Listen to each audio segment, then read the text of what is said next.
Tahukah kamu, DPR atau Dewan Perwakilan Rakyat adalah salah satu lembaga negara paling penting di Indonesia. Tapi, tidak sedikit masyarakat yang kecewa. Bahkan ada yang berteriak, bubarkan saja DPR. Pertanyaannya, apakah DPR benar-benar bisa dibubarkan? Dan kalau iya, apa yang akan terjadi pada bangsa ini? Mari kita kupas tuntas secara politik, hukum, ekonomi, hingga dampak ke masa depan Indonesia. Apa itu DPR? Sebelum bicara soal pembubaran, kita harus paham dulu apa sih sebenarnya DPR itu. DPR adalah lembaga legislatif, wakil rakyat yang dipilih lewat pemilu. Fungsinya ada 3. 1. Membuat undang-undang bersama presiden. 2. Mengawasi jalannya pemerintahan. 3. Menyetujui anggaran negara atau APBN. Dengan kata lain, DPR adalah salah satu pilar demokrasi. Tanpa DPR, sistem check and balance bisa hilang. Bisakah DPR dibubarkan? Sekarang pertanyaan pentingnya, bisakah DPR dibubarkan? Jawabannya, hampir mustahil, kecuali ada krisis besar. Kenapa? Karena DPR diatur langsung dalam UUD 1945. Tidak ada pasal yang memberi kewenangan siapapun untuk membubarkannya. Bahkan presiden sekalipun. Satu-satunya jalan legal adalah amandemen konstitusi oleh MPR.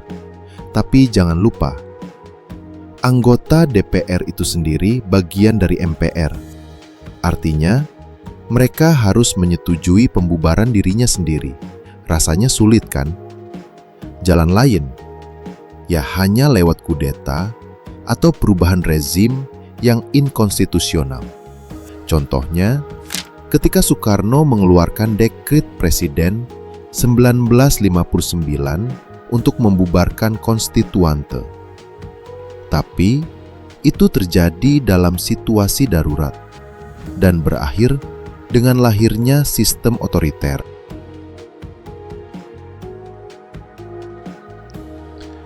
Oke, bayangkan kalau DPR benar-benar dibubarkan. Apa yang terjadi? Pertama, ada kekosongan politik. Tidak ada lembaga pembuat undang-undang. Kedua, partai politik akan kehilangan ruang resmi dan bisa memicu konflik elit, bahkan demonstrasi besar. Ketiga, masyarakat terbelah. Sebagian mungkin senang karena kecewa dengan DPR, tapi sebagian lain khawatir demokrasi hilang. Singkatnya, pembubaran DPR justru bisa memicu krisis politik lebih dalam. Dampak ekonomi dan hukum. Lalu bagaimana dengan ekonomi? Tanpa DPR, APBN tidak bisa disahkan. Itu berarti gaji PNS, TNI, Polri, hingga dana bansos terancam macet. Investor juga akan panik. Pasar saham bisa anjlok, nilai rupiah melemah, dan kerjasama internasional terganggu. Dari sisi hukum, pembubaran DPR inkonstitusional. Negara akan dianggap melanggar aturan dasarnya sendiri. Akibatnya, legitimasi pemerintah runtuh, baik di mata rakyat maupun dunia internasional. Dampak keamanan dan stabilitas. Bagaimana dengan keamanan?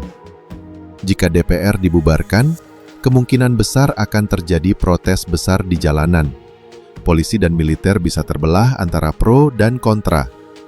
Ini sangat berbahaya karena bisa membuka peluang disintegrasi, terutama di daerah yang punya ketegangan politik tinggi. Kesimpulannya, membubarkan DPR bukanlah jalan keluar. Justru, itu bisa membuka pintu bencana politik krisis ekonomi, bahkan perpecahan bangsa. Tapi wajar kalau banyak rakyat kecewa. Kita sering mendengar kabar soal korupsi, rapat kosong kursi, hingga keputusan yang dianggap tidak berpihak pada rakyat. Dari sinilah muncul suara lantang, bubarkan saja DPR. Namun, sejarah membuktikan ketika lembaga perwakilan rakyat dihancurkan, yang muncul bukanlah keadilan, melainkan otoritarianisme. Demokrasi hilang, suara rakyat terbungkam, dan kekuasaan hanya terkonsentrasi di satu tangan. Itulah yang pernah kita alami di masa lalu, dan tentu kita tidak ingin mengulanginya. Maka, tugas kita sebagai warga negara bukan menuntut penghapusan DPR, tapi menuntut perubahan di dalamnya. Lewat pemilu, lewat kritik publik, lewat pengawasan bersama, kita bisa mendorong agar wakil rakyat benar-benar mewakili rakyat, bukan sekedar mewakili kepentingan partai atau kelompok tertentu. Pertanyaannya sekarang, apakah kita akan memilih jalan pintas yang berbahaya atau berjuang di jalan panjang yang melelahkan, tapi lebih aman bagi masa depan bangsa? Jawabannya ada di tangan kita semua. Jadi, bagaimana menurutmu? Apakah DPR sebaiknya dibubarkan, direformasi total, atau kita perlu sistem baru yang lebih segar? Tulis pendapatmu di kolom komentar. Mari kita berdiskusi, karena masa depan Indonesia tidak hanya ditentukan oleh elit politik, tapi juga oleh kesadaran rakyatnya.